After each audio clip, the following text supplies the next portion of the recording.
Tek tek tek tek. Mas bro, saya baru pulang dari jauh nih ya. Alhamdulillah saya masih seger dan siap mengonten kembali. Oke ya. Assalamualaikum warahmatullahi wabarakatuh. Oke, seperti biasa sebelum saya masuk ke reaction, saya ingin sedikit bukan tausiah ya, bukan tausiah sekarang, tapi saya ingin sedikit memberikan sebuah renungan lah kepada kita sekalian. Nah, sebelumnya saya ingin bertanya ya, dari siapakah dan dari manakah Anda bisa menerima kebenaran? Hal ini saya tujukan untuk kita semua muslim dan bukan hanya non muslim, tapi semua muslim gitu. Dari siapakah kita bisa menerima kebenaran dan dari manakah kita bisa menerima sebuah kebenaran itu yang sampai masuk atau merasuk ke dalam relung hati kita yang paling dalam. Dari siapa itu maksudnya ya? Apakah dari orang-orang tertentu atau dari mana mungkin datangnya gitu? Dalam Islam memang ditekankan ya bahwa dalam kita menerima sebuah kebenaran atau kebaikan itu sanadnya harus jelas. Oke, itu memang saya setuju dan memang harus ya, harus sanadnya harus jelas. Artinya perawinya itu harus jelas lah dari siapa gitu. Misalnya dia itu dalam menyampaikan kebaikan dan kebenaran itu misalnya ngajinya dari siapa gitu, mondoknya ke siapa, dapat ilmunya dari siapa gitu. Sudah mondok berapa tahun gitu kan, atau sudah hafal Quran berapa juz, sudah hafal hadis berapa ribu gitu misalnya. Iya, itu memang harus, itu memang lebih baik ya. Nah, tapi maksud saya seperti ini. Apakah memang harus seperti itu? Harus. Tapi tidak harus juga, karena yang namanya kebenaran dan kebaikan itu bisa datang dari mana saja dan bisa datang dari siapa saja. Kalau misalnya kita hanya berpedoman kepada itu, maka nanti kalau menurut saya hati kita kurang bersih, Mas.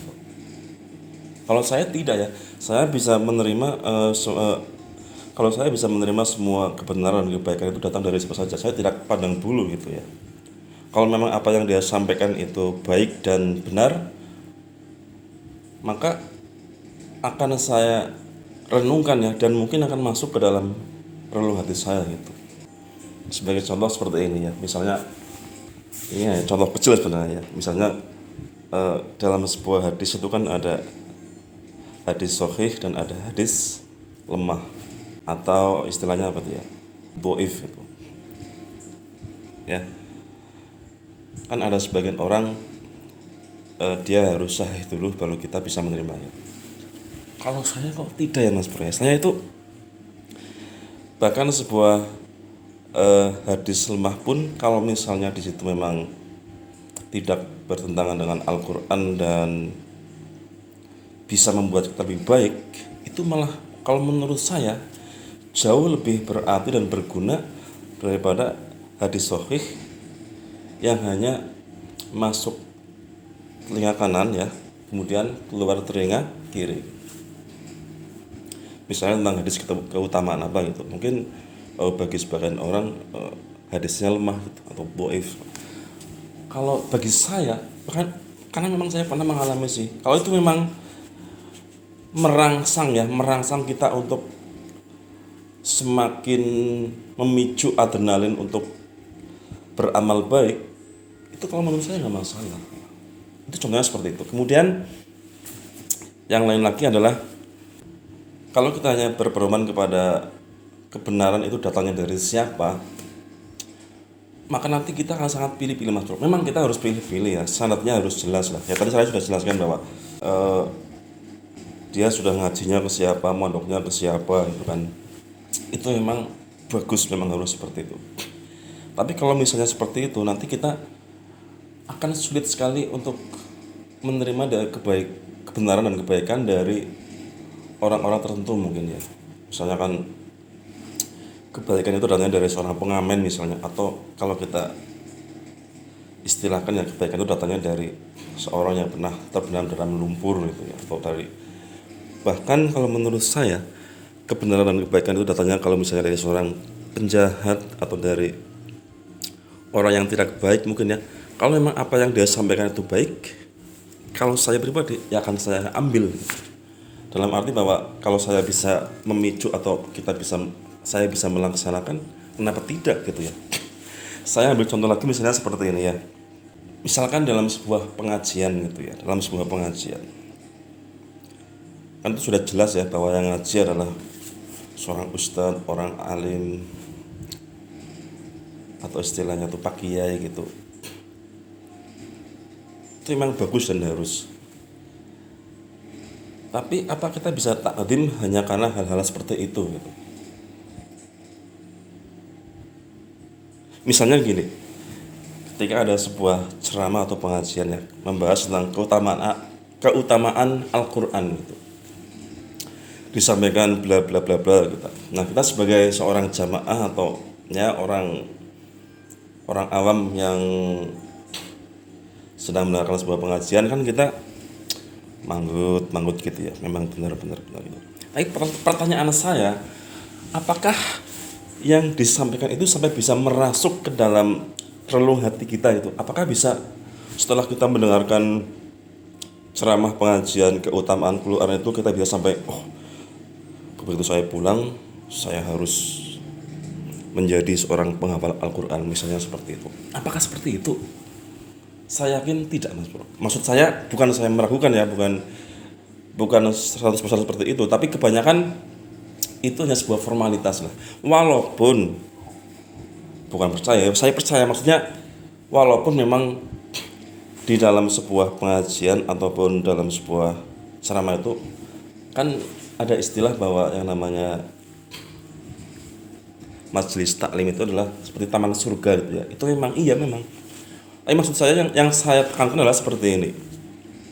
Apakah ketika setelah kita mendengarkan ceramah tersebut, pengajian tersebut, kemudian pulang langsung tertanam di dalam hati kita, kemudian kita akan terus saya setelah mendengarkan ceramah tadi saya ingin menjadi seorang penghafal Al-Qur'an. Apakah seperti itu pertanyaannya? Enggak kan? Enggak. Bahkan ketika saya sebenarnya bukan akan cerita, sebenarnya tidak akan saya ceritakan sekarang, tapi ini hanya saya singgung sedikit bahwa ketika saya terbersit untuk ya niat gitulah ya, niat untuk sebenarnya saya ini bukan penghafal Al-Qur'an ya, cuma terbersit niat seperti itu gitu sampai merasuk gitu sebenarnya. Ya menghafalkan surat gitulah istilahnya. Nah, saya dapatkan pun ya memang sebagian dari itu ya, sebagian pun dari mana-mana sebenarnya, dari mana-mana, dari Google. Itu kalau sekarang kan ada istilahnya seperti Syekh Google gitu ya, ada Syekh Google, ada Kiai YouTube dan sebagainya. Memang seperti itu. Dulu kalau yang sering banget membahas tentang keutamaan Al-Qur'an kan misalnya seperti ada Syekh Ali Jaber, kemudian saya mengenal Kodek Qori seperti, kemudian setelah itu saya mulai searching itu istilahnya, ada Abdullah Al-Juhani, kemudian ada Misyari Rashid Al-Fasi, atau kemudian disodorkan oleh rekomendasi YouTube dan sebagainya. Nah, maksud saya bahwa apakah karena hanya sebuah sanad itu kita bisa menerima sebuah kebenaran dan kebaikan gitu ya? Apakah harus seperti itu? Kalau saya tidak, Mas Bro. Karena kebenaran itu bisa datangnya dari mana saja. Kebenaran dan kebaikan itu datangnya bisa dari mana saja. Bisa dari orang biasa, bahkan bisa dari orang-orang mungkin yang kita anggap adalah mungkin sampah masyarakat dan sebagainya. Nah, itu sebenarnya maksud saya seperti itu. Sanad itu penting, tapi kita tidak harus terpatok pada itu ya. Yang paling terpenting adalah bukan dari siapa yang menyampaikan, tapi apa yang disampaikan gitu, Mas Bro. Kalau dari siapa yang menyampaikan, kamu tidak akan pernah mendapatkan apa-apa ya. Tapi kalau dari apa yang dia sampaikan kemudian bisa merasuk ke dalam relung hati kita, maka itu akan benar-benar terpatri dan tertanam di dalam hati kita gitu. Ya. Jadi intinya bahwa dalam menerima sebuah kebenaran dan kebaikan bukan dari siapa, tapi dari apa yang dia sampaikan. Itulah intinya. Kalau itu bisa ada dalam diri kita semua, insya Allah hati kita bersih, Mas Bro. Dalam tanda kutip ya, dalam tanda kutip. Gitu ya. Itu sebenarnya sedikit yang ingin saya sampaikan sebenarnya. Oke, untuk hal yang lain nanti akan saya berikan di video-video berikutnya. Nah, kemudian pada kesempatan kali ini video yang akan kita reaction itu adalah sebenarnya videonya Alibata yang berjudul Arijit Singh ya, Tum Hi Ho. Bentar. Arijit Singh Tum Hi Ho Fingerstyle cover by Alibata. Sebenarnya tadi saya ingin mereaction video Alibata yang berjudul Sweet Charlemagne by Guns N' Roses, tapi saya kok pikir-pikir lagian saya belum download gitu ya. Dan ada satu hal yang ingin nanti aja lah saya reaction gitu. Nah, kali ini akan saya reaction adalah dari Tum Hi Ho dulu ya, Arijit Singh. Saya sudah mendengarkan ini dari dulu ya, semenjak dari channel sebelah juga. Waktu masih di channel Hendro Yoga Ekana, dan sekarang sudah saya dengarkan berkali-kali. Ini memang sangat Alibata sekali dan soundnya sangat luar biasa sekali dan aransemennya juga sangat luar biasa sekali. Saya sebenarnya tidak tahu lagu ini, tapi begitu saya mendengar intronya itu amazing banget bro. Soundnya juga sangat mewah, megah ya, bening, dan senarnya itu terlihat sangat tebal sekali soundnya itu. Nah, kemudian hal lain yang menjadi pertanyaan saya dari dulu sebenarnya adalah siapa itu sebenarnya influence Alibata gitu ya. Dia belum pernah membahas. Nah, saya sebenarnya ingin suatu saat nanti tuh Alibata tuh dia membahas siapa aja influencer dalam bermain gitar gitu ya. Karena harmonik itu, yang saya tahu harmonik itu pernah atau sering dimainkan dengan sangat sering itu ya oleh misalnya gitaris seperti Eric Johnson, kemudian ada lagi siapa itu saya lupa yang sering dicitrik. Nah, tapi yang sering saya lihat adalah oleh Eric Johnson digunakan dengan sangat sering dan hampir di semua lagunya gitu. Bahkan Eric Johnson itu dia menciptakan sebuah teknik sendiri yang disebut dengan ototeknik ya. Kemudian gitaris-gitaris turunannya seperti Jack Tamarat juga sering menggunakan. Oke ya. Tanpa berpanjang lebar, kita sekarang langsung aja dengarkan cover dari Alibata.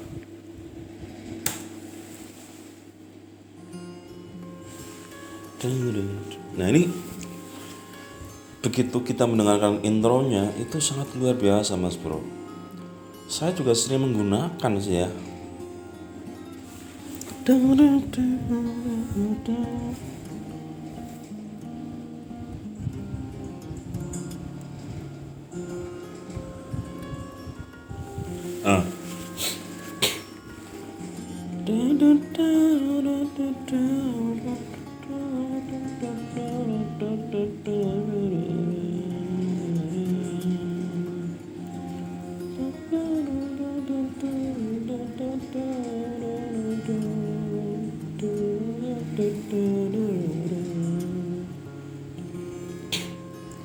Yang sangat luar biasa itu memang ya, nadanya sangat jelas sekali,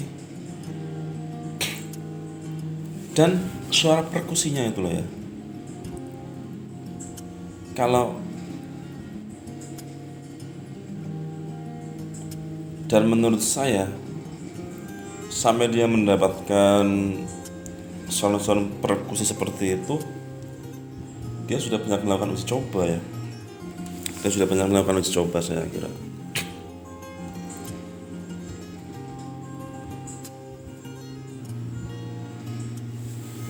Kadang-kadang saya itu juga kepikiran nanti ya bahwa apa yang dilakukan oleh Alibata itu sebenarnya sederhana ya. Misalnya dalam cover ini itu kan sebenarnya semua melodi aja kan ya, melodi tapi dicampur dengan perkusi, ritmik juga suara bass juga. Memang kadang-kadang saya itu ya bisa lah mengulik seperti itu sebenarnya, cuma nggak ada waktu dan begitu banyak yang ingin kita buat gitu sebenarnya. Terlihat mic-nya itu juga mic-nya sudah keren, mic-nya itu tidak menggunakan HP. Nah,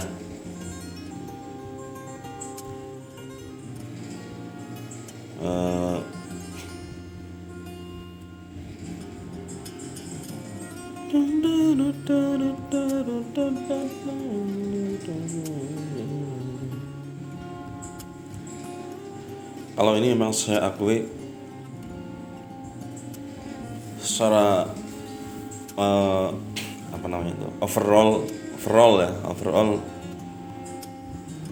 itu karakter Alibata yang sudah sangat terbentuk ya.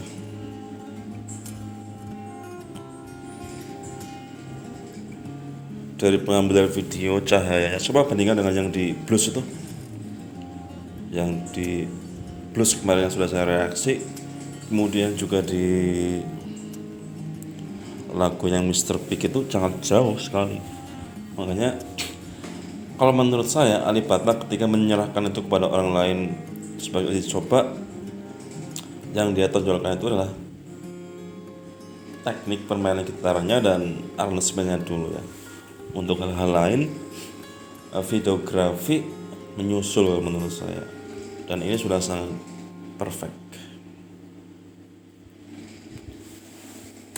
Oke Mas Bro, sudah kita lihat ya semuanya. Satu kata untuk Alibata itu dalam video ini, itulah memang dia Alibata ya. Sound oke. Sound itu terdengar sangat jelas, bright, tebal, empuk seperti empal. Kemudian nada penada sangat jelas sekali dan bisa diejak, dan intronya itu sangat menghentak masuk, dan intronya itu ketika orang itu mendengarkan kemudian selesai, dia akan teringat dengan intronya.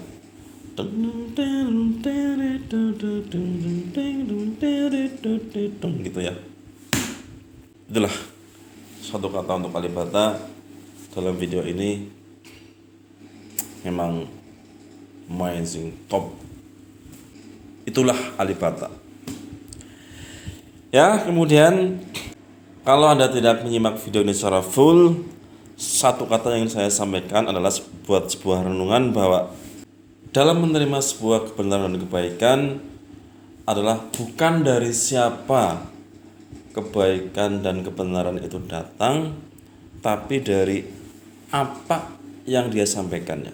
Kalau memang itu sebuah hal baik dan benar, maka kita ambil.